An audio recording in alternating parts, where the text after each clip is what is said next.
Hello friends, welcome to easy notes for your online study channel. आप सबके अपने YouTube channel पे आप सभी का बहुत बहुत स्वागत है।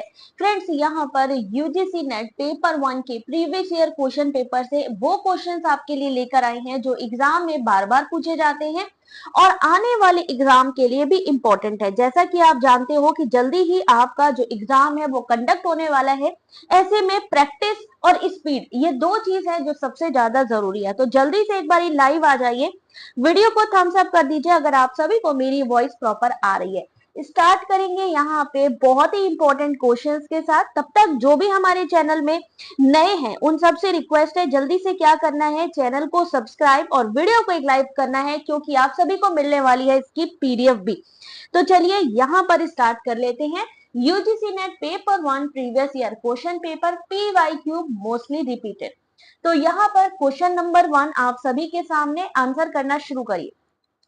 अगर आपको इनके आंसर नहीं भी आते तो कोई टेंशन वाली बात नहीं है, सॉल्व करने की कोशिश करिए। बाकी इसकी जो आंसर है, एक्सप्लेनेशन है, आप उसको पढ़ लेंगे ना तो बाकी चीजें भी क्लियर हो जाएंगी। तो यहाँ पर टाइप ऑफ मेटा कम्युनिकेशन, यहां से हमेशा क्वेश्चन पूछा जाता है। मैचिंग में दिया गया है, आंसर करिए। एक्सप्लिसिट इम्प्लिसिट स्टेटमेंट वाला क्वेश्चन आपके इस बार के 18 जून के क्वेश्चन पेपर में भी देखने को मिला था कि एक्सप्लिसिट मेमोरी क्या चीज है और इम्प्लिसिट, ठीक है ना। तो इसकी एक्सप्लेनेशन आपको इसी में ही आंसर में मिल जाएंगी। तो क्वेश्चन नंबर 1 टाइम स्टार्ट कर रही हूं अब। राधे राधे राखी। सिटी इंफॉर्मेशन आ चुका है जयवीर। 21 से 23 अगस्त वालों का जो सिटी अलॉटमेंट है वो आ चुका है। आप लोग चेक कर सकते हैं डायरेक्टली कौन सी साइट पे जाके, यूजीसी एनटीए एक नेट है लेकिन यूजीसी एनटीए की साइट पे जाएंगे तो आपको दिख जाएगा। तो चलिए यहां पर देखेंगे question number 1। Explicit implicit verbal शाब्दिक, जहां शब्दों का हम यूज करते हैं, वही नॉन वर्बल जहां पे हम शब्दों का यूज नहीं करते हैं। तो सही आंसर है ऑप्शन नंबर बी। इस क्वेश्चन का सही आंसर है ऑप्शन नंबर बी, स्पष्ट, कोई चीज स्पष्ट। हम बात किसकी कर रहे हैं, मेटा कम्युनिकेशन की बात कर रहे हैं। स्पष्ट यानी अन्य लोगों के संप्रेषण व्यवहार पर टिप्पणियां करना। Comments on other communication behaviour, स्पष्ट क्लियर यानी कि जब हम किसी पे कमेंट करते हैं तो वो क्लियर कमेंट होता है। अंतर्निहित यानी इम्प्लिसिट है, यानी व्यंग्यात्मक अभिव्यक्तियां, यानी कभी कभी हम ऐसे दोहरे वर्ड बोल देते हैं या व्यंग्यात्मक रिमार्क्स बोलते हैं जो कि जल्दी जल्दी समझ में नहीं होते, इसका वर्ड उसी में निहित होता है। तो इम्प्लिसिट वही हो गया। शाब्दिक हो गया गैर शाब्दिक व्यवहार के बारे में टिप्पणी करना। Comments about non verbal behaviour, और नॉन वर्बल क्या हो गया, जैसा कि आप जानते हो साइन लैंग्वेज एक तरीके की मुस्कुराहट के साथ बदली गई एक आक्रामक भंगिमा। तो यहाँ पर आपके सामने स्पष्ट होना यानी एक्सप्लिसिट होना, इम्प्लिसिट अंतर्निहित, यानी हम अगर कोई बात कर रहे हैं जिसकी मीनिंग काफी डीप है तो वो किस में आ जाएगा, सार्केस्टिक रिमार्क्स में आ जाएगा। तो क्वेश्चन नंबर 2 आप सभी के सामने, आंसर करना शुरू करिए अब। टाइम स्टार्ट हो रहा है अभी। एक वायरलेस टेक्नोलॉजी जिसे कम दूरी पर डेटा भेजने के लिए इलेक्ट्रॉनिक गैजेट्स में बनाया गया है।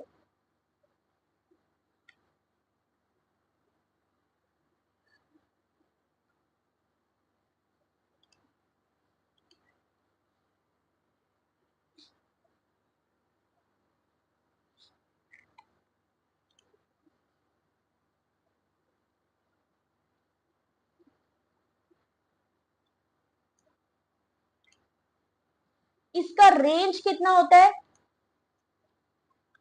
अगर हम ब्लूटूथ की बात करते हैं, यहां से एक क्वेश्चन आता है कि ब्लूटूथ की जो रेंज है वो कितनी होती है, कितनी रेंज होती है, ये भी क्वेश्चन आ चुका है। 30 फीट या 10 मीटर,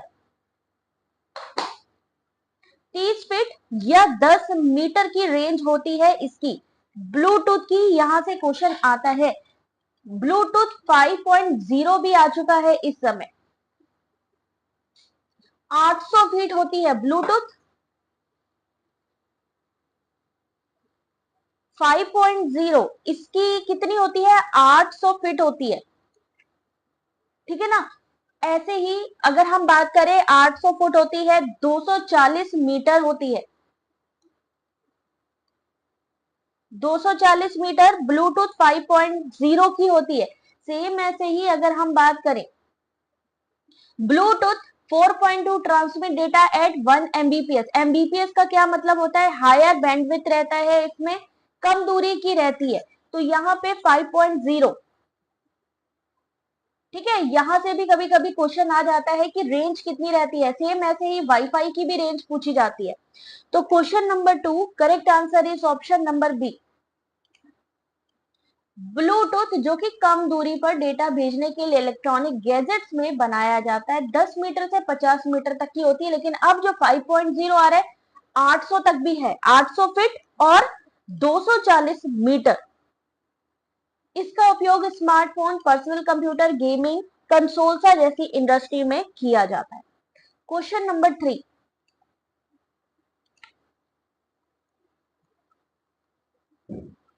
कंप्यूटर सुरक्षा संबंधी घटनाओं का जवाब देने के लिए जो राष्ट्रीय एजेंसी है वो कौन सी है? जय हिंद भारती, आंसर करते चलो। Question number 3,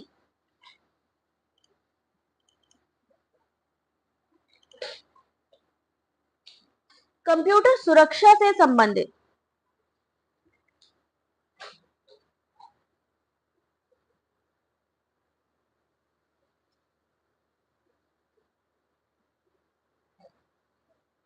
cat, CDAC, CCA, आईसीईआरटी।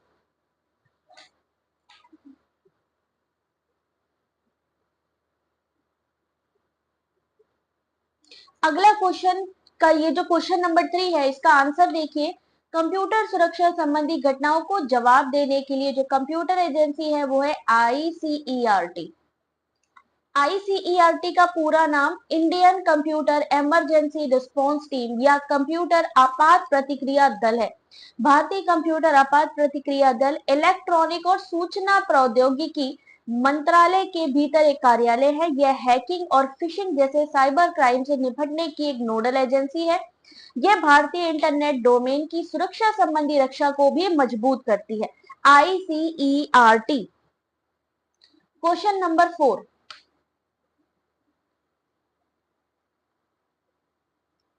सबसे महत्वपूर्ण प्रदूषक जो नदियों और झरनों के पानी की गुणवत्ता में कमी का कारण बनता है?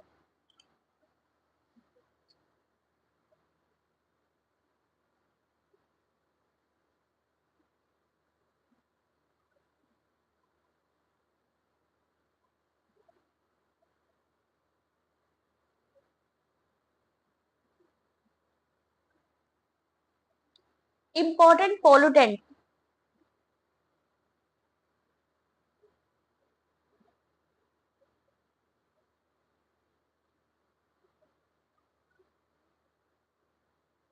तो चलिए देखते हैं क्वेश्चन नंबर 4 का सही आंसर, यानी ऐसे कौन से प्रदूषक है, पोल्यूटेंट है जो नदियों और झरनों के पानी की गुणवत्ता यानी क्वालिटी के साथ जो है यहाँ पर कॉम्प्रोमाइज करते हैं, कमी लाते हैं उसकी क्वालिटी में।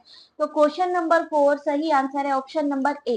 ए यानी बैक्टीरिया, बी माने nutrition, option number C metals.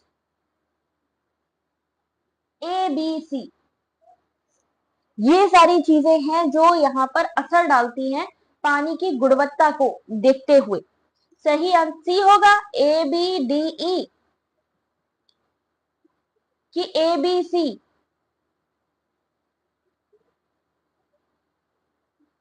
A B C इस क्वेश्चन का सही आंसर। क्वेश्चन नंबर 5,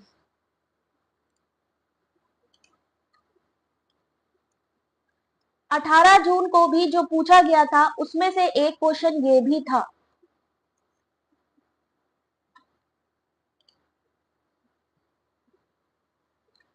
सामाजिक विज्ञान में केंद्रीय मुद्दा यह प्रश्न है कि क्या प्राकृतिक विज्ञान की विधियों का प्रयोग कर सामाजिक दुनिया का अध्ययन किया जा सकता है? यह कथन किस विषय की ओर संकेत करता है?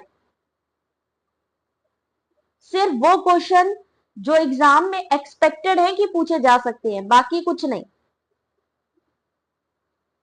ऑन्टोलॉजी, एक्सोलॉजी, एपिस्मोलॉजी, ज्ञान मीमांसा जो ज्ञान से संबंधित है, और एटमोलॉजी।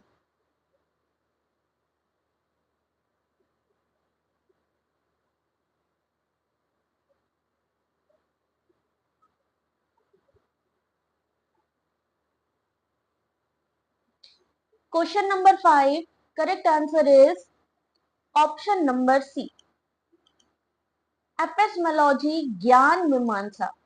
सामाजिक विज्ञान में केंद्रीय मुद्दा यह प्रश्न है कि क्या प्राकृतिक विज्ञान की विधियों का प्रयोग सामाजिक दुनिया का अध्ययन किया जा सकता है।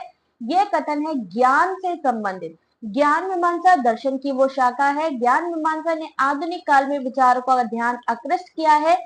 ज्ञान मीमांसा जो ज्ञान से संबंधित हो, ऑन्टोलॉजी, एक्सोलॉजी, वैल्यू से संबंधित है आपकी एक्सोलॉजी, एटोमोलॉजी, यहां से क्वेश्चन आता है, इसलिए यहां मैं स्टार दे रही हूं इसको, एक बार इसको भी पढ़ लीजिएगा। क्वेश्चन नंबर 6, कौन किससे संबंधित है वो आपको आंसर करना है। क्वेश्चन नंबर 6,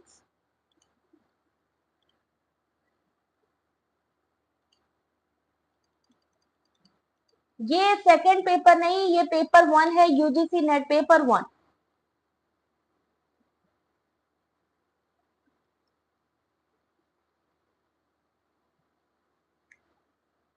काफी हद तक आपके इसमें इस समय एजुकेशन के भी क्वेश्चंस आने लगे हैं, एजुकेशन के अलावा सोशलॉजी के भी आने लगे हैं, फिलोसॉफी, इकोनॉमिक्स तक के आने लगे हैं, करंट अवेयरनेस के आने लग गए। तो क्वेश्चन नंबर 6 आप सभी के सामने,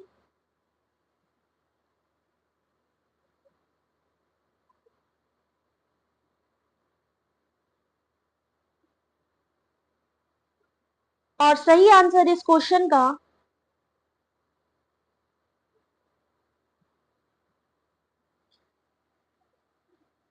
ध्यान से देखिए, question number 6 option number D है इस क्वेश्चन का सही आंसर। सत्ता मीमांसा किससे संबंधित है, वास्तविकता से संबंधित है, यानी रियलिज्म जहां पर आ जाएगा। ज्ञान मीमांसा सकारात्मकवादिता यानी पॉजिटिविज्म से जुड़ा हुआ है। मैथोलॉजी आपका आइडियोग्राफिक से जुड़ा हुआ है। वही मेथड यानी कि प्रणाली, प्रणाली किसमें यूज होती है, मेथड सर्वे में। तो यहाँ पर क्वेश्चन नंबर 6 सही आंसर है option number D. Question number 7, कई क्वेश्चन ऐसे होंगे जो आपको कॉन्सेप्ट से रिलेटेड होंगे, यानी आपको कॉन्सेप्ट को समझ के आंसर करना है। कहीं पर भी ऐसा नहीं होगा कि आप कोई क्वेश्चन पढ़ के जाओ सेम टू सेम मिले, जरूरी नहीं है। निम्नलिखित कारकों की पहचान करें जो छात्रों के एकेडमिक प्रदर्शन पर प्रतिकूल प्रभाव डालते हैं। पहले सही कर रहे थे, अब क्या गड़बड़ होने लगे। गड़बड़ नहीं करो, क्वेश्चन को पढ़ो अच्छे से फिर आंसर करो।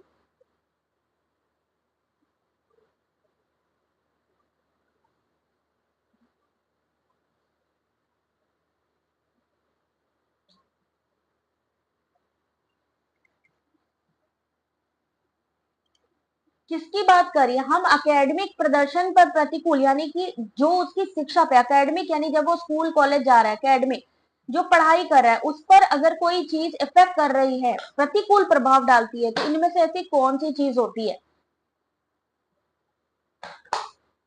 सोच के बताइए। मान लीजिए अपने आप को ये मत सोचा करो कि हम यहाँ पर जो है एग्जाम देने जा रहे हैं, वो आपसे कभी एक्सपेक्ट नहीं करते हैं कि आप एग्जाम देने आ रहे हो। आपको वहां पर रिसर्च के लिए, पीएचडी के लिए वो एलिजिबिलिटी इसीलिए देते हैं क्योंकि उनको लगता है आप में रिसर्च की क्षमता है, रिसर्च करना जानते हो, खोज करना जानते हो नई नई चीजों की। दूसरा चीज है टीचिंग का। टीचिंग का मतलब कि आप अगर असिस्टेंट प्रोफेसर के लिए अप्लाई कर रहे हो तो उनका कहना है कि आपके अंदर इसकी क्वालिटी है। तो अपने आप को ऐसे आंसर करो, जब भी क्वेश्चन देखो क्वेश्चन का आंसर ये सोच के मत करो कि मैं वहां कैंडिडेट हूं, ये समझ के आंसर करो कि आप एक असिस्टेंट प्रोफेसर हो, और एक जब एक हाई क्वालिटी आपके अंदर आ चुकी है असिस्टेंट प्रोफेसर वाली, उस चीज को थॉट में रखते हुए आंसर करो। सेम ऐसे ही आईसीटी का यूज क्यों होता है एप्टीट्यूड का, कि भाई आजकल टीचर्स और हर एक जगह पे ही कंप्यूटर का यूज हो रहा है, तो आपको आईसीटी की नॉलेज है या नहीं। लॉजिकल, लॉजिकल इसलिए होता है कि हर तरीके का कैंडिडेट है, तो आप में तर्क करने की क्षमता है या नहीं। इन्वायरमेंट, क्योंकि भाई हम प्रकृति से ही घिरे हैं, तो आपके अंदर प्रकृति को समझने का और आगे अच्छी चीजें बढ़ाने की क्षमता है या नहीं। एप्टीट्यूड यही सब चीजों के लिए होता है, इसीलिए हमारा यूजीसी नेट पेपर 1 सबसे डिफिकल्ट माना जाता है, क्योंकि कभी ये नहीं पता चलता है एक्चुअली में। पेपर देने जाओगे आप 100% लिख लो, 100% आप लोग मुझसे आकर ये कहोगे कई बच्चे कि मैम ऐसे क्वेश्चन थे जो बिल्कुल नए लग रहे थे, जबकि पीवाईक्यू से होंगे, आपकी यूनिट वाइज एमसीक्यू से होंगे, लेकिन फिर भी आपको लगेगा कि तरीका बदला हुआ है उनका। तो अपने दिमाग का इस्तेमाल करके तब आंसर करो। तो क्वेश्चन नंबर 7 सही आंसर है ऑप्शन नंबर बी। बी का मतलब है बी एंड सी। मान लीजिए इनडिफरेंट एटीट्यूड टुवर्ड्स पॉलिटिक्स अकादमिक प्रदर्शन पर प्रतिकूल प्रभाव डालते हैं। अगर आपका उदासीन दृष्टिकोण है पॉलिटिक्स पे, ईश्वर में आस्था है, भगवान भरोसे बैठ गए हैं, आप पढ़ना नहीं चाह रहे, आप कह रहे हैं कि भगवान को हम इतने किलो लड्डू चढ़ा देंगे और वो हमें पास करा देगा, ऐसा होता है क्या? अगर ज्यादा ही आस्था इस चीज पे होगी मेहनत की जगह, तो आप क्या होगा, वहां पर आपका प्रदर्शन अच्छा नहीं होगा। दूसरा, राजनीति के प्रति उदासीन दृष्टिकोण। अगर कोई पॉलिटिक्स हो रही है, अगर आप उसको नहीं समझ रहे हो, तो वो भी कहीं ना कहीं असर करती है, क्योंकि जैसे जैसे आप हायर एजुकेशन पे जाते हो पॉलिटिक्स ज्यादा होती है। अकादमिक प्रदर्शन को प्रभावित करने वाले और कौन से कारक है? पहला, आपकी शारीरिक और मानसिक डेवलपमेंट कैसा है, आपका दिमाग और शारीरिक चीजें कैसी हैं, है ना? ऐसा तो नहीं है कि कोई इफेक्ट हो या कुछ हो। उसके अलावा परिपक्वता, कितनी मैच्योरिटी है किसी चीज को समझने के लिए। सीखने का समय और थकान, ऐसा तो नहीं है कि पता चला हम पढ़ा रहे हैं आप थके हुए हैं तो भी क्या होगा, चीजें समझ में नहीं आएंगी। बाकी सब तो ठीक है, हम घोड़े को खींच करके किनारे तक तो ले आए कि घोड़ा पानी पी लेगा, लेकिन अगर घोड़े की इच्छा ही नहीं होगी पानी पीने की तो कैसे पिएगा? तो यानी सीखने या लर्निंग की इच्छा भी होनी चाहिए, मोटिवेशन होना चाहिए, सीखने का उचित वातावरण होना चाहिए, अध्यापक सीखने की क्रिया सरल होनी चाहिए, सीखने की विधि पूर्ण सामूहिक से संबंध संपूर्ण परिस्थिति। ये किसके अंतर्गत आती है? जब हम एकेडमिक प्रदर्शन या एकेडमिक परफॉर्मेंस को बेटर करने की बात करते हैं, तो ये सारी चीजें क्या करती हैं, बैरियर का काम करती हैं, यानी चीजें हमें ना समझ में आए उसे रोकने का काम करती हैं। जैसे कि कई ऐसे बच्चे होंगे जो यहाँ पर क्विज तो देख रहे हैं लेकिन वो कमेंट ही नहीं करते, कमेंट नहीं करते क्योंकि कहते हैं यार ठीक है समझ में आ तो रहा है, लेकिन एक्चुअली में जब आप कमेंट करते हो उसका मतलब पता है क्या होता है, कि आप एक्टिव मोड में हो। और जब हम कोई चीज लिखते हैं, राइट करते हैं, जब हम कोई चीज सी यानी देखते हैं, जब हम कोई चीज सुनते हैं, जब इन तीनों का ही इस्तेमाल करते हैं ना, तो ही हमें चीजें याद रहती हैं। ये चीज हमेशा याद रखना। तो ये मत सोचा करो कि हमें क्वेश्चन का आंसर नहीं आता, गलत करोगे ना अपने आप मन करेगा यार सही आंसर भी पता होना चाहिए। कौन बनेगा करोड़पति कौन कौन देखता है, उसमें क्या सब लोग थोड़ी ना जीत जाते, लेकिन कोशिश सब लोग करते हैं, है ना, कब कौन जीत जाए। तो वही चीज है, इंटरेस्ट भी होना चाहिए, मोटिवेशन भी होना चाहिए। क्वेश्चन नंबर 8, क्वेश्चन में इंटरेस्ट आ गया आपको, बस समझो, उसके बाद तो फिर आपको कुछ समझने की जरूरत ही नहीं पड़ेगी, खुद सब समझ में आएगा। कौन बनेगा करोड़पति देखते हो ना, वही चीज है। सुमन देखते हो, अनुराधा, तो वही चीज है। यहां पर भी ये सोच के जाओ कि अगर मैंने इस बार इसको क्वालिफाई कर दिया तो मेरी आगे की लाइफ यार सेट है, क्योंकि अभी तो यहाँ कोई नेगेटिव मार्किंग नहीं है इस एग्जाम में, लेकिन अगर आगे हो गई तो क्या करेंगे? तो ये मत सोचना बिल्कुल, ठीक है ना। कौन बनेगा करोड़पति बिल्कुल स्पिरिट सपोर्टिंग वाली लेकर जाना कि भाई हमें कुछ ना कुछ करना है, अचीवमेंट। कौन से शोध के आधारित या ग्राउंडेड सिद्धांत का परिणाम नहीं है? अब अगर आपसे पूछा जाए, एक चीज आती है गुणात्मक शोध से संबंधित, गुणात्मक शोध में क्या क्या चीजें आती हैं? गुणात्मक शोध यानी क्वालिटेटिव में, एक होती है क्वांटिटेटिव, ये गुणात्मक। तो गुणात्मक में याद रखना ग्राउंडेड थ्योरी तो आती ही आती है। ग्राउंडेड हो गई आपकी फिनोमेलॉजी हो गई, ठीक है। नजाति वर्णन जिसे हम एथनोग्राफी कहते हैं, ये क्वेश्चन जो अभी मैं ये लिख रही हूं ना, इसको आप लोग स्टार दे देना, क्योंकि किसी ना किसी के पेपर में 100% आएगा। यहां पर इस क्वेश्चन का सही आंसर है ग्राउंडेड सिद्धांत का परिणाम नहीं है आख्या, जबकि कॉन्सेप्ट है, कैटेगरी है, परिकल्पना यानी हाइपोथेसिस भी है। क्वेश्चन नंबर 8 सही आंसर ऑप्शन नंबर बी, इसका परिणाम नहीं है, किसका? ग्राउंडेड थ्योरी का। शोध के निम्नलिखित अंग है, किसी समस्या को सुलझाने की प्रेरणा, प्रासंगिक तथ्यों का संकलन, विवेकपूर्ण विश्लेषण, यानी पूरे जो स्टेप्स होते हैं रिसर्च के। ठीक है, शोध करने के लिए प्रयोग की जाने वाली पद्धतियां, यानी कौन से मेथड हो सकते हैं, सर्वे, समस्यात्मक यानी प्रॉब्लमेटिक, वर्गीय अध्ययन, आगमन, निगमन, क्षेत्रीय अध्ययन, तुलनात्मक, आलोचनात्मक। इन तरीकों से आप क्या कर सकते हैं, रिसर्च कर सकते हैं। क्वेश्चन नंबर 9,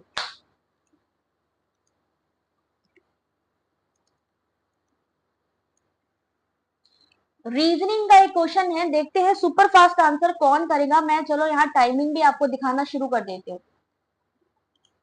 फास्ट आंसर कौन करेगा, क्वेश्चन नंबर जरूर लिखिएगा, क्वेश्चन नंबर 9। एक सीरीज दी गई है, ध्यान से देखो, बी बी फिर डैश फिर बी, ए बी फिर डैश, सी बी बी ए। अब यहां पर एक चीज देखिए आप, सी बी बी ए यहां पर भी है, सी बी बी यहां पर भी है, यानी यहां पर क्या लग जाएगा, ए लग जाएगा। तो इस जगह पे देखो क्या क्या लग सकता है, सीरीज देखो, भारती ने किया है सबसे पहले, आंसर सही है या नहीं, चलिए देख लेते हैं। क्वेश्चन नंबर 9, थम्स अप कर दो, जो यहां तक जिनको टाइम चाहिए वो भी बता दो।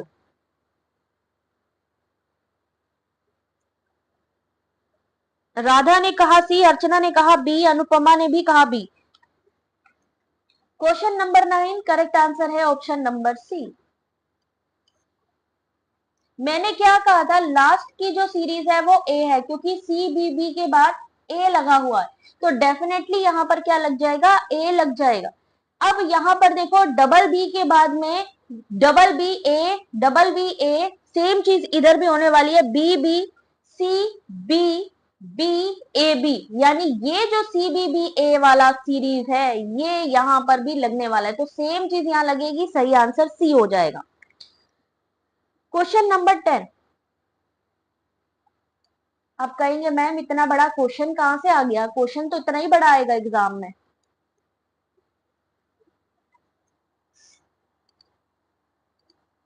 किसके बारे में बात हो रही है, प्लेगरिज्म के बारे में, या हम कह सकते हैं साहित्यिक चोरी के बारे में। मैंने आपको विनियमन बताया था, साहित्यिक चोरी क्या होती है ये भी बताई थी। अब अगर वो ध्यान है तो कर लोगे, बस पढ़ लो, एक बार पढ़ लिया क्वेश्चन सॉल्व कर लोगे।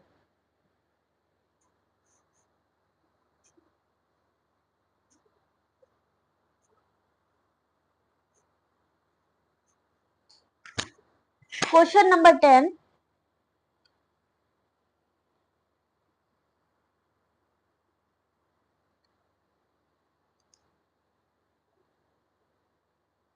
कोई बात नहीं भारती, अनुपमा विशाल ने कहा है सी, देखने वाली बात यह है कि सी सही है या नहीं। सी बिल्कुल सही है आपका। क्यों, क्योंकि पहले में इन्होंने कहा यूजीसी का विनियमन है जो 2018, उसी में साहित्यिक चोरी का विवरण है, बिल्कुल सही बात है, 2018 है।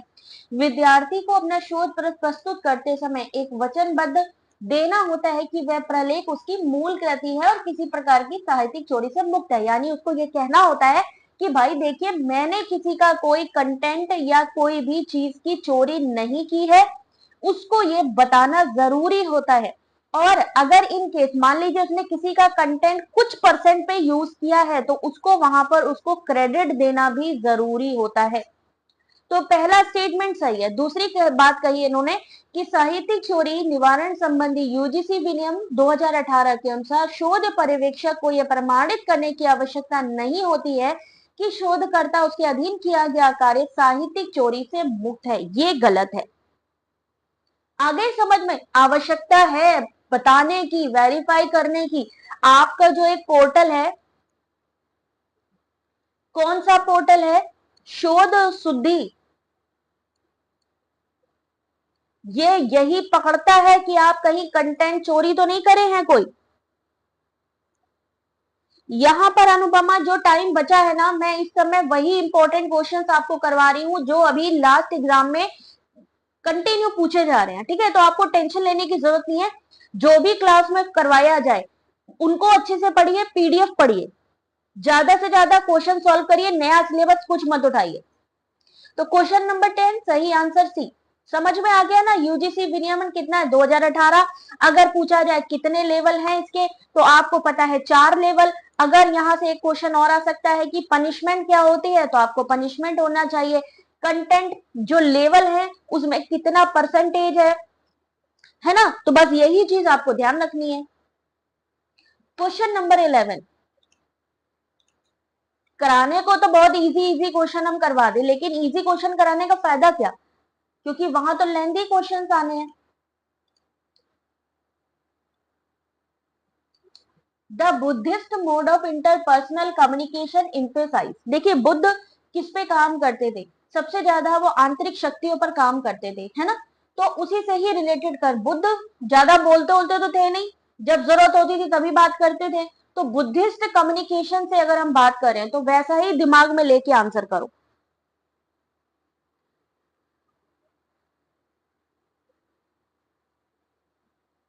अंतर व्यक्तिक संप्रेषण यानी इंटरपर्सनल, इंटरपर्सनल और इंट्रापर्सनल, इसके बारे में भी आपको पता है।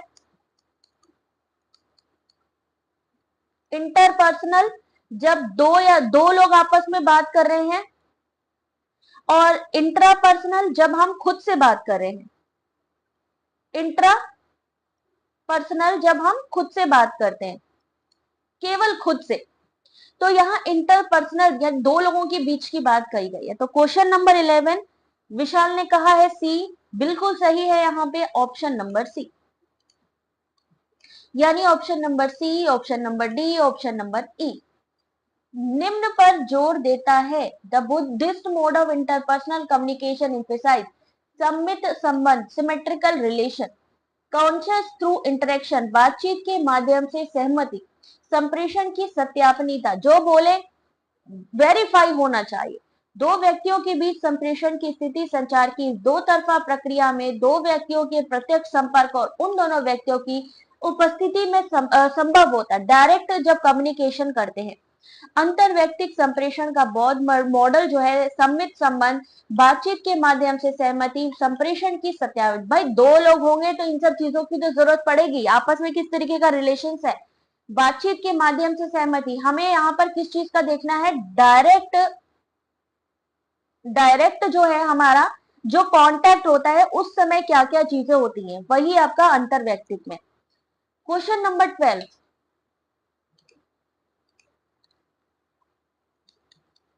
अब यहाँ पर स्वयं प्रभा के चैनल नंबर 7 की बात करिए। अब मान लीजिए 7 की बात करी या 1 की बात करी, या पूछ लिया कि कितने चैनल हैं, या पूछ लिया कि बताइए अगर हमें सोशल साइंस पढ़नी है तो हम कौन से चैनल पर जाएं।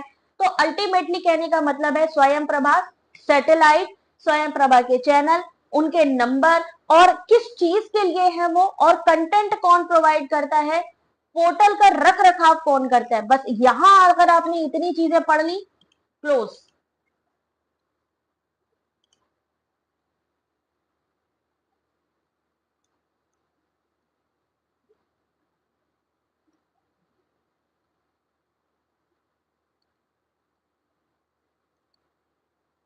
आंसर करिए।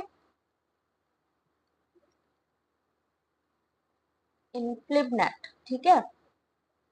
वेब पोर्टल का रखरखाव करता है इनफ्लिपनेट। कोऑर्डिनेटर है 10, INI नया इंक्लूड किया गया है। चैनल कितने हैं, 40 चैनल हैं। DTH के माध्यम से, डायरेक्ट टू होम के माध्यम से सप्लाई होती है 24/7। और अगर हम बात करें सैटेलाइट, जी सेट 15,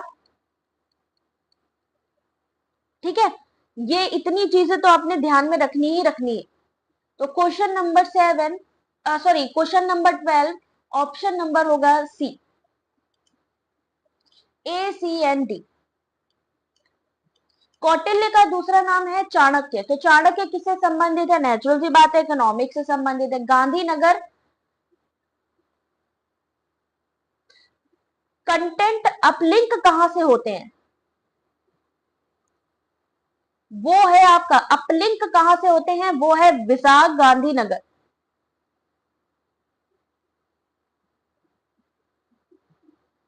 ठीक है। तो स्वयं प्रभा चैनल नंबर 7 जो कि आपका कौटिल्य यानी चाणक्य से संबंधित है, तो समझ जाइए इकोनॉमिक्स वाणिज्य वित्त विषय। पहले में क्या चीज आता है? चैनल नंबर 1 वागीश भाषा साहित्य संस्कृति, चैनल 2 संस्कृति, संस्कृति में संस्कृति योग आयुर्वेद, हमें आयुर्वेद पढ़ना है तो किस चैनल पे जाएंगे? चैनल नंबर 2 पे जाएंगे। चैनल 3 पे जाएंगे सामाजिक विज्ञान व्यवहार विज्ञान। चैनल 4 पे जाते हैं तो सारस्वत नाम है चैनल का, शिक्षा मनोविज्ञान गृह विज्ञान। चैनल नंबर 5 प्रबंधन, प्रबंधन पुस्तकालय विज्ञान सूचना विज्ञान। 6 पे है विधिक यानी कानूनी लॉ से संबंधित। वही चैनल नंबर 7 है कौटिल्य अर्थशास्त्र वाणिज्य और वित्त। ठीक है, डन।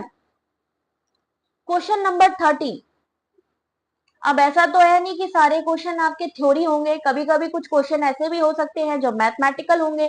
तो इनका आंसर, मान लीजिए एक नया क्वेश्चन आ गया, क्या करेंगे ऐसे में?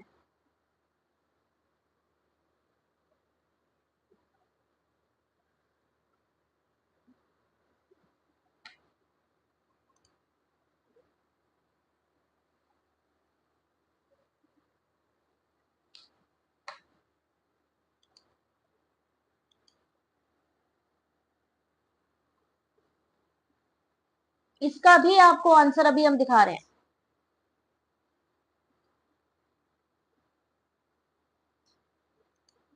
देखो, इस क्वेश्चन को सॉल्व करने के लिए सीधा सा आंसर है यहाँ पे, क्या लिखा है? एक दूध वाला डेयरी से 50 रुपए प्रति लीटर की लागत से 20 लीटर दूध खरीदता है, तो 50 को मल्टीप्लाई कर दो 20 में, फिर वो 20 प्रति लीटर की दर से कुछ मिनरल जल भी खरीदता है और इसे दूध में मिला देता है।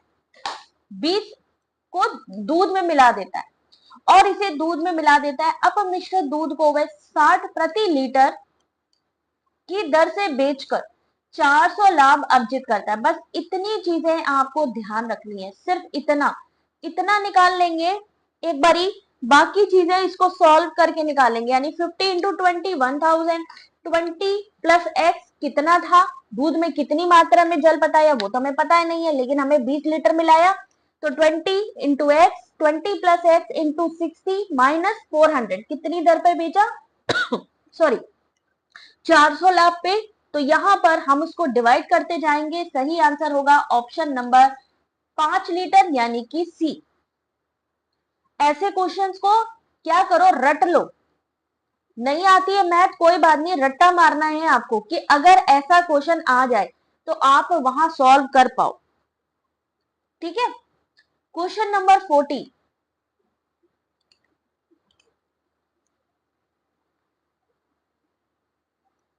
विकी और ब्लॉक के बारे में एक क्वेश्चन।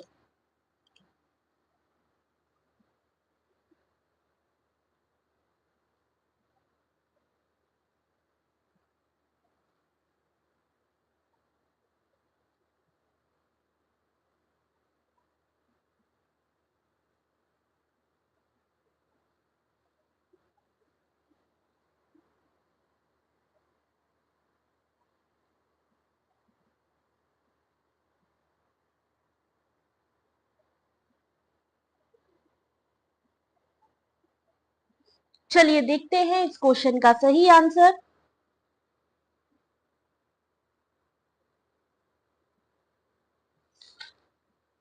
किसके बारे में बात हो रही है? विकी, विकिपीडिया या ब्लॉग?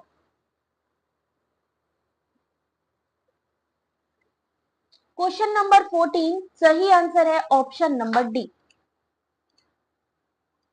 स्टेटमेंट एक गलत है और जो दूसरा है वो सही है। विकी को सामान्यतः प्रतिलोम कालानुक्रम में दर्शाया जाता है, जबकि ब्लॉक की संरचना विषय वस्तु प्रयोक्ताओं द्वारा निर्धारित की जाती है। ब्लॉग सामान्यतः व्यक्ति किसी व्यक्ति का मत होता है, जबकि विकी सामान्यतः विषय परक यानी तटस्थ होता है। विकी एक ऐसी साइट है जो लोगों के समूह के लिए सरल पेज बनाकर उन्हें एक साथ जोड़कर विचारों को तुरंत पकड़ने और साझा करने के लिए डिजाइन की गई है। ब्लॉग को प्रायः सामग्री के प्रतिलोम कालक्रम में अनव्यवस्थित किया जाता है। किसको? ब्लॉग को।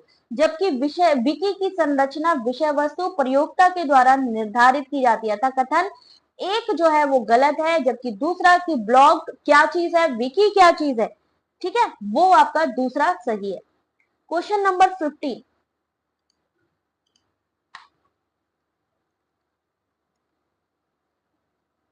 क्वेश्चन नंबर 15, टाइम स्टार्ट हो रहा है अब।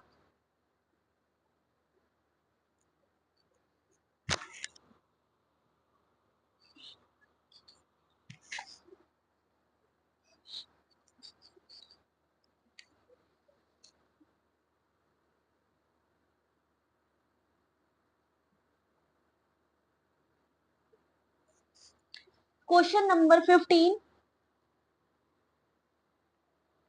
मॉन्ट्रियल प्रोटोकॉल के अंतर्गत विकसित और विकासशील देशों के विभेदीकृत दायित्व है। मॉन्ट्रियल प्रोटोकॉल के किगली संशोधन के अंतर्गत, किगली किसके अंतर्गत आता है? मॉन्ट्रियल का संशोधन। क्लोरोफ्लोरोकार्बन और हाइड्रोक्लोरोफ्लोरोकार्बन को चरणबद्ध तरीके से समाप्त किया जाना था। क्वेश्चन नंबर 15, सही आंसर देखते हैं किसने किया भाई? ऑप्शन नंबर सी इस क्वेश्चन का सही आंसर, यानी कथन एक सही है और जो दूसरा है वो गलत है। मॉन्ट्रियल प्रोटोकॉल 1987 में अंतिम रूप दिया गया। ओजोन क्षयकारी पदार्थों के उत्पादन खपत को चरणबद्ध तरीके से खत्म करने के लिए वैश्विक समझौता है। मॉन्ट्रियल प्रोटोकॉल के अंतर्गत विकसित विकासशील देशों के विभेदीकृत दायित्व है। किगली संशोधन का उद्देश्य क्या है? एचएफसी यानी हाइड्रोफ्लोरोकार्बन के उत्पादन खपत में कटौती करना। इसका लक्ष्य 2047 तक यानी 2047 तक एचएफसी के उत्पादन में 80% से अधिक की कमी करना है। ठीक है, अगला क्वेश्चन, क्वेश्चन नंबर 16, बता सकते हैं ये कौन सी जो है यूनिट से लिया गया क्वेश्चन है?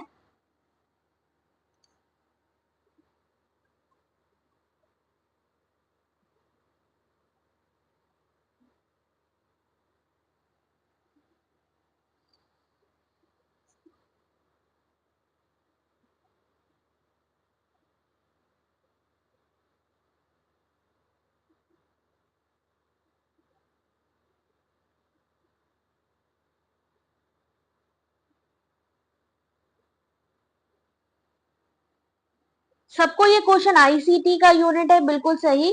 क्वेश्चन समझ में आ रहा है? फिलिंग द ब्लैंक्स है। डेटा ए से लेकर डी तक की लुप्त इकाइयों के सही अनुक्रम की पहचान कीजिए जिसका उपयोग फाइल के आकार को दर्शाने के लिए किया जा सकता है। क्योंकि ये आकार में बदलता है, यानी बिट के बाद क्या आएगा? सबसे छोटा क्या है? बिट। फिर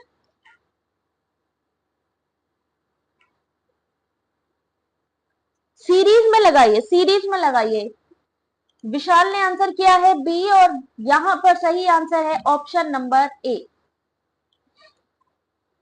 बिट। बिट के बाद नीबल, नीबल के बाद बाइट, बाइट के बाद किलोबाइट, मेगाबाइट, गीगाबाइट और टेराबाइट। यहां पर ये है इसका सीक्वेंस। ऐसा नहीं है, अभी ऐसी कोई अपडेट नहीं आई है कि 26 वाला एग्जाम 27 को होगा। बिल्कुल भी ऐसी अभी कोई अपडेट नहीं है। ठीक है, तो अभी यही मान के चलो कि जो डेट्स हैं उसी पर ही आपका एग्जाम होगा। बाकी देखते हैं आगे क्या होता है। क्वेश्चन नंबर नेक्स्ट आपके सामने 17,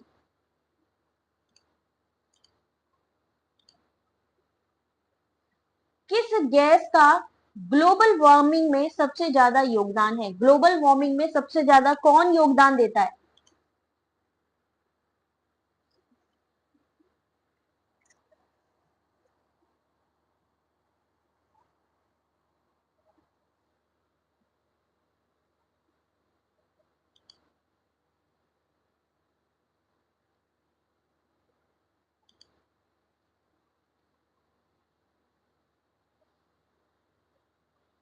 सही answer question number 17, option number D इस क्वेश्चन का सही आंसर है। Option number D, carbon dioxide. Global warming में कार्बन डाइऑक्साइड CO2 सबसे ज्यादा योगदान है। ग्रीन हाउस गैसों में कार्बन डाइऑक्साइड पहले नंबर पे, फिर मीथेन, फिर chlorofluorocarbon. Next question, question number 18,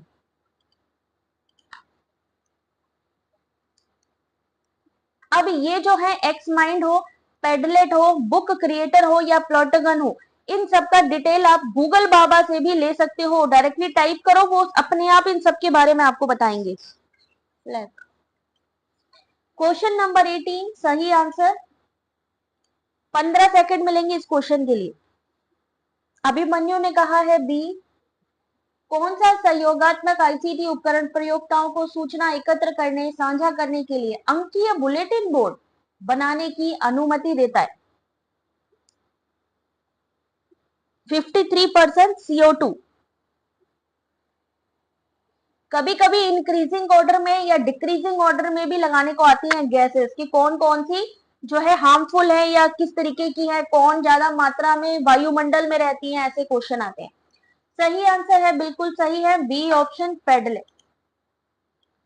पेडलेट एक ऐसा विजुअल बोर्ड है जहां कंटेंट को ऑर्गेनाइज और शेयर किया जाता है। अंकीय बुलेटिन बोर्ड बनाने की अनुमति देता है पेडलेट। Question number 90।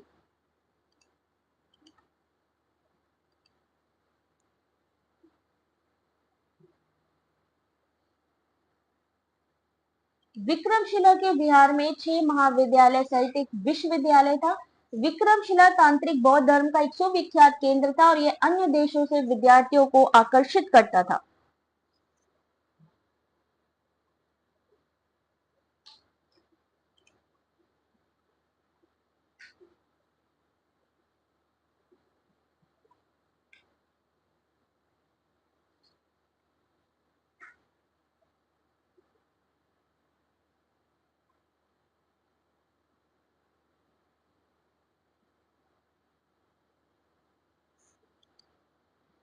क्वेश्चन नंबर 18 सही आंसर है ऑप्शन नंबर 1 और 2 दोनों ही सही हैं।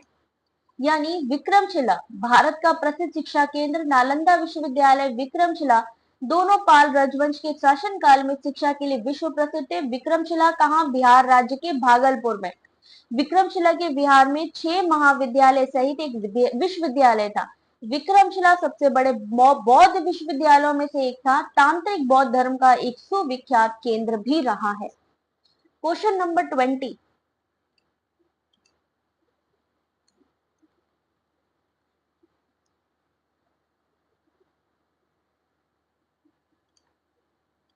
सहकारी अधिगम यानी कोऑपरेटिव लर्निंग में ऐसी कौन सी रणनीति है जो विद्यार्थियों को एक आंतरिक और एक बाहरी चक्र में पृथक करती है? यानी आंतरिक चक्र, इंटरनल जो सर्कल होता है, इनर सर्कल होता है, वहां वो डिस्कशन करते हैं।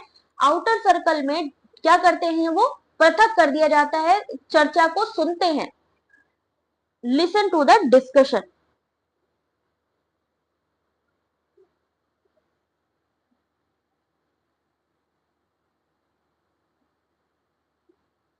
करेक्ट आंसर है ऑप्शन नंबर बी, बिल्कुल सही है आप लोग। सही आंसर है फिश बाउल। इनर आउटर ये दो चीजें होती हैं इसमें।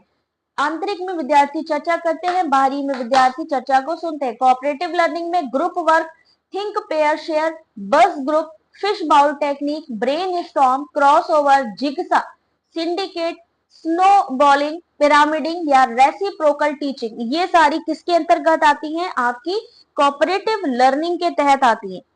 ठीक है। Jigsaw activity, fish bowl discussion. Fish bowl a framework for meaningful discussion. Fishbowl discussion is a dialogue format consisting of an inside circle and outside circle. It is often done when discussing topic within larger group. Jigsaw ये है आपकी creativity, जहां पे आपका सबसे पहले क्या हो गया? एक्सपर्ट ग्रुप, होम ग्रुप और फिर से होम ग्रुप, आपस में जिग्सा हो रहा है। फिर थिंक पेयर में थिंक करिए, किसी चीज को सोचने के लिए कहा जाता है, किसी क्वेश्चन पे पेयर बनाइए और फिर शेयर करिए। सेम ऐसे ही जिग्सा फोकस ग्रुप होता है और फिर उसको टास्क ग्रुप में शेयर किया जाता है और उसका बाद में क्या किया जाता है? जो भी प्रॉब्लम है उसका सॉल्यूशन निकालने की कोशिश कर दी जाती है। अगला क्वेश्चन, क्वेश्चन नंबर 21।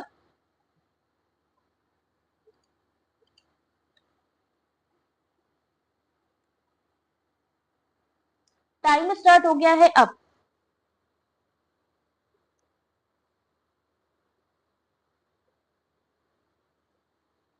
सूचना विकास मॉडल के कौन कौन से उदाहरण हैं? इंफॉर्मेशन डेवलपमेंट मॉडल इनमें से कौन से हैं?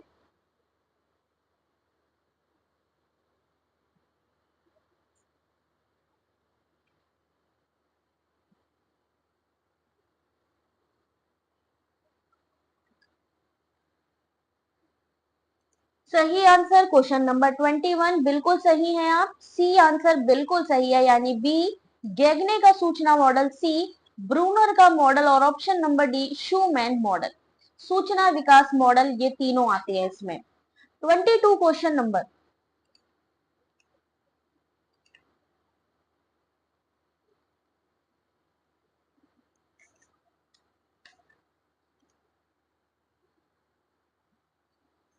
न्याय वाक्य यानी न्याय सैलोगिज्म में 3 प्रोपोजिशंस होती हैं।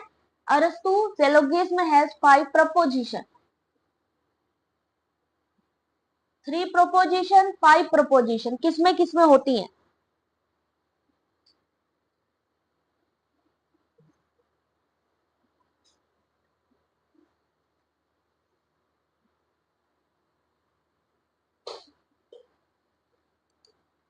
क्वेश्चन नंबर 22 सही आंसर है ऑप्शन नंबर बी, बिल्कुल सही है ऑप्शन नंबर बी। ये दोनों ही गलत है, ये दोनों ही गलत है।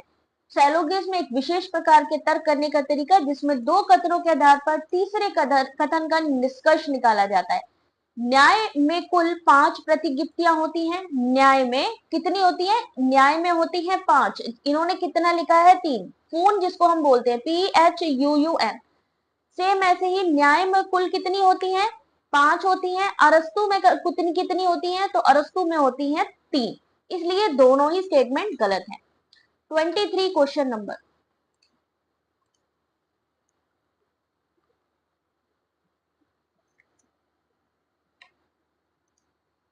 लॉर्ड कर्जन के शासन के आरंभिक वर्षों में कौन सा विश्वविद्यालय सबसे बड़ा था?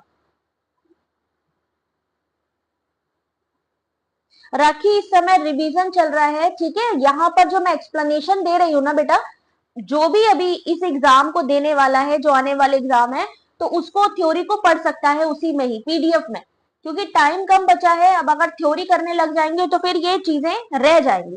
तो ये प्रैक्टिस के लिए है रिवीजन आपका। बाकी जैसे ही आपका कंप्लीट होता है हम थ्योरी क्लासेस स्टार्ट कर देंगे दिसंबर के लिए। 23 का सही आंसर है ऑप्शन नंबर 1 यानी कैलकाटा। लॉर्ड कर्जन ने, अगर यहां से एक क्वेश्चन और आता है कि भारतीय विश्वविद्यालय अधिनियम कब बनाया था? 1904 में। तो इसमें से कौन सा विश्वविद्यालय सबसे बड़ा था? कलकत्ता। 3 तरीके के विश्वविद्यालय खोले गए, कलकत्ता, मद्रास, बॉम्बे। किसकी तर्ज पे खोले गए थे? किसकी तर्ज पे खोले गए थे?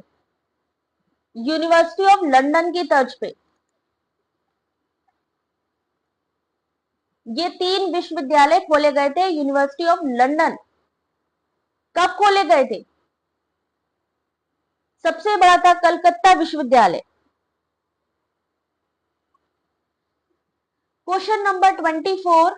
टाइम मिलेगा सिर्फ 30 सेकेंड। देखते हैं 30 सेकेंड में कितने लोग सही आंसर करते हैं। Question number 24।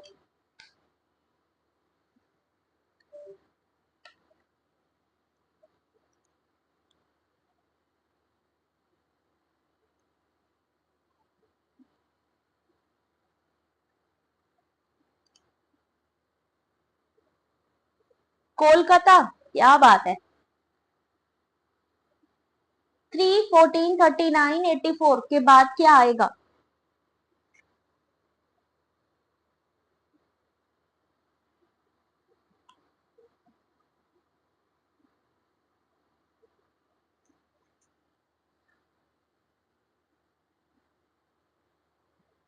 आलम ने कहा है 24 का बी। देखते हैं सही है या नहीं। बिल्कुल सही है। किया क्या जा रहा है इस सीरीज में? सही आंसर है बी, यानी सबसे पहले क्या किया? 1, 1 में 1 का स्क्वायर और 1 का क्यूब यानी 3। सेम ऐसे ही 2 प्लस 2 का स्क्वायर प्लस 2 का क्यूब। सेम ऐसे ही करते हुए हम पहुंचेंगे 155 पे। सही answer B. 25 question number. Coding वाले क्वेश्चन, ऐसे नंबरिंग वाले क्वेश्चन, डायरेक्शन वाले क्वेश्चन आते हैं एग्जाम में। Question number 25।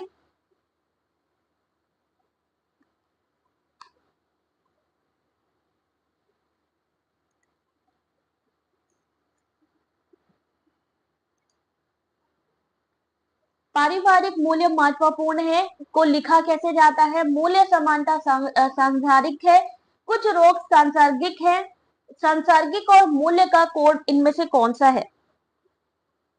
मैं उत्तर प्रदेश से हूं सुमन, कानपुर उत्तर प्रदेश।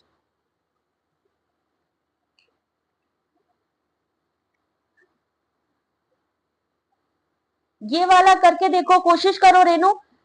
कोड लिखो, पारिवारिक मूल्य महत्वपूर्ण, देखो इनमें से कौन से मिलते जुलते हैं, यानी कोई ऐसा शब्द है इसमें जो एक दूसरे से मिलता है। जैसे देख सकते हो यहाँ पे पहला जो सेंटेंस है उसमें पा या सी और सा दिया गया है, सा इसमें भी है सा इसमें भी है, यानी कोई ऐसा वर्ड है जो इनमें दोनों में सेम है।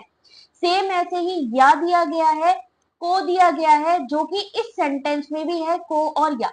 अब आपको ध्यान देना है कि ऐसे कौन से सेंटेंस है जो इन दोनों में अलग अलग मीनिंग दे रहे हैं। सेम ऐसे ही यहाँ पर भी दा दिया गया है, दा यहाँ पर भी था, दा यहाँ पर भी दिया, लेकिन बाकी के सारे बदल गए। यानी यहाँ पर अगर आप ध्यान से देखोगे तो क्या होगा, कोडिंग मिलाने की कोशिश करो, कोडिंग मिलाने। अब देखो यहाँ पर सिर्फ दा लिखा है, बाकी का सा, एक का सा, ये दा और सा और रो लिखा है, यानी दो शब्द ऐसे हैं जो अलग अलग है।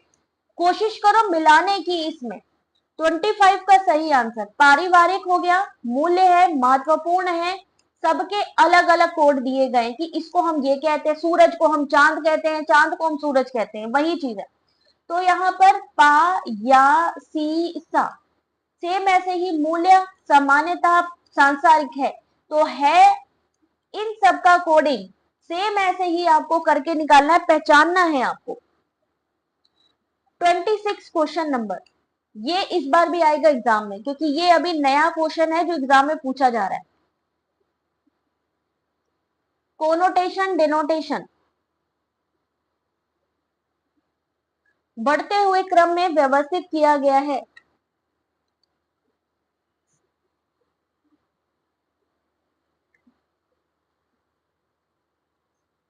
ऐसे में जो मेन कैटेगरी है उसको सबसे बाद में लिखना है, याद रखिए।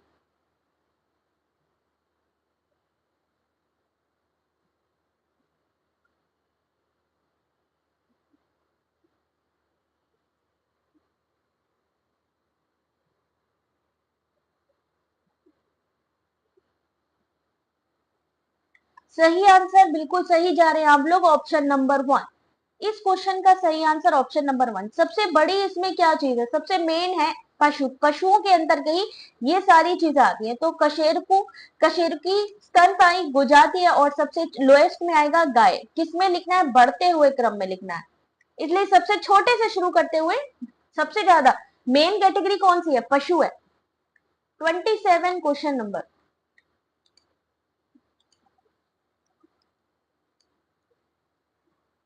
वेन डायग्राम में भी बनाओगे तो एनिमल के अंदर ही क्या आएगा, आपके मैमल्स आएंगे, उसी के अंदर डॉग आएगा, है ना, उसी के अंदर कैट आएगी। तो मेन कैटेगरी कौन है, एनिमल हो गई, पशु हो गया। तो 27 क्वेश्चन नंबर आंसर करिए।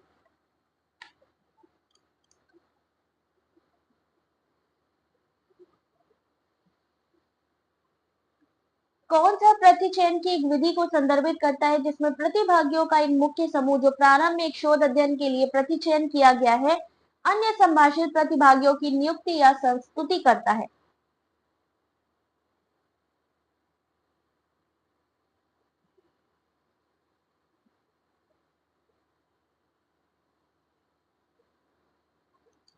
Question number 27 option number B snowball, बिल्कुल सही है आंसर। स्नोबॉल यानी इसको हम एक तरीके का गैर संभाव्यता भी कहते हैं, इसे हम नॉन प्रोबेबिलिटी भी कहते हैं, नॉन प्रोबेबिलिटी।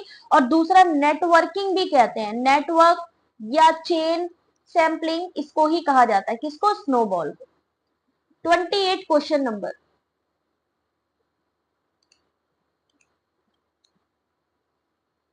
क्वेश्चन में 50% आपके असर्शन रीजन और स्टेटमेंट वाले ही क्वेश्चन मिलेंगे आपको, 25% मैचिंग वाले क्वेश्चन मिलेंगे।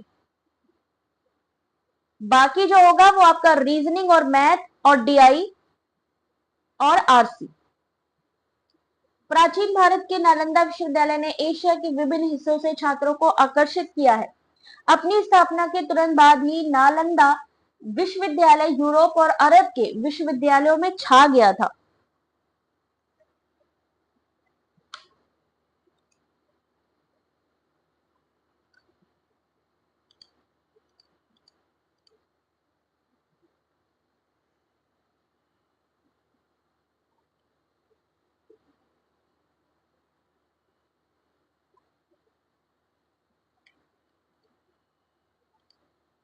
क्वेश्चन नंबर 28 सही आंसर सी, बिल्कुल सही है आप लोग, सी आंसर सही है, पहला सही है और दूसरा क्या है, गलत है।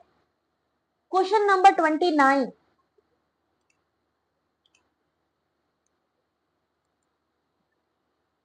विंडो, आइकन, मेनू और सोशलॉजी नहीं पढ़ाती हूँ, बट टेलीग्राम पे आपको सोशलॉजी आपको ग्रुप मिल जाएगा, पेपर 2 के भी ग्रुप मिल जाएंगे, जहां पे आप ना सिर्फ स्टडी मटेरियल ले सकते हो बल्कि आप वहां पर क्विज भी कर सकते हो।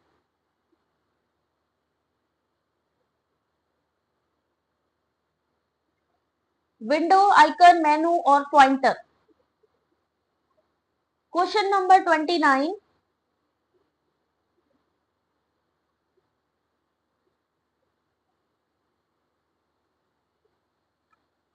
जिनको भी क्वेश्चन अच्छे लग रहे हो, I request to all of you, जल्दी से वीडियो को एक लाइक और एक शेयर जरूर कर दीजिएगा।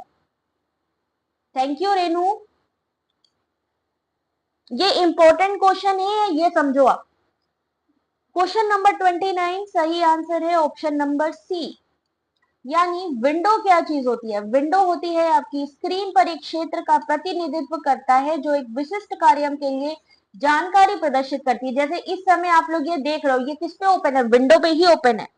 आइकन क्या होता है, आइकन हो गया आपका एक फोल्डर या प्रोग्राम का प्रतिनिधित्व करता है, बताता है कि भाई वो क्या है, एक विंडो के भीतर या स्क्रीन पर मुक्त देखा जा सकता है। Free standing on screen icon, किस चीज का आइकन बना है, वाईफाई का, जैसे कई आप लोगों ने देखा होगा वाईफाई का आइकन बना है या ब्लूटूथ का आइकन बना है, तो वो आइकन हो गया, बताता है कि वो चीज है क्या। सेम ऐसे ही मेनू, मेनू क्या चीज होती है, एक निश्चित प्रोग्राम के लिए विकल्पों की सूची कि हमें एडिट करना है, सेव करना है, एक मेनू आता है ना बन के, क्या करना चाह रहे हैं आप, एडिट, सेव, न्यू, ओपन करना चाह रहे हैं। दूसरी चीज आती है पॉइंटर, पॉइंटर क्या चीज होती है, मेनू को खोलना बंद करना, विकल्पों का चयन करने के लिए इसका उपयोग किया जाता है पॉइंटर। जैसे इस समय ये जो मेरा चल रहा है माउस पे पॉइंटर ही तो चल रहा है जिसपे मैं मार्क करती चल रही हूँ। 29 के बाद 30 क्वेश्चन नंबर,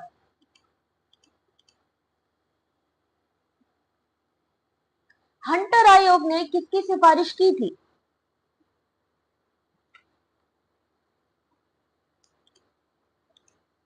जल्दी जल्दी कर लो क्योंकि टेलीग्राम पर भी क्विज होता है और वहां पर भी टाइम हो रहा है क्विज का। जो भी टेलीग्राम पे नहीं है जल्दी से ज्वाइन कर लीजिएगा, वीडियो के डिस्क्रिप्शन पर ही लिंक दी हुई है। हंटर आयोग ने निम्नलिखित में से किसकी सिफारिश की थी। मेरा पेपर 2 इकोनॉमिक्स रह चुका है। क्वेश्चन नंबर 30 सही आंसर है ऑप्शन नंबर सी। इस क्वेश्चन का सही आंसर है सी, यानी उच्च शिक्षा में निजी उद्यम की भागीदारी। लॉर्ड रिपन ने 3 फरवरी 1882 को वायसराय विलियम हंटर की अध्यक्षता में भारतीय शिक्षा आयोग की इसे नियुक्ति की थी और इसमें अध्यक्ष के 20 सदस्य थे। अनुदान देते समय शिक्षक संख्या, कॉलेज व्यय, कार्यक्षमता को ध्यान में रखना, आवश्यकता पड़ने पर जो इंफ्रास्ट्रक्चर है उसके लिए भी अनुदान देना, इसकी सिफारिशें थी। 31 क्वेश्चन नंबर,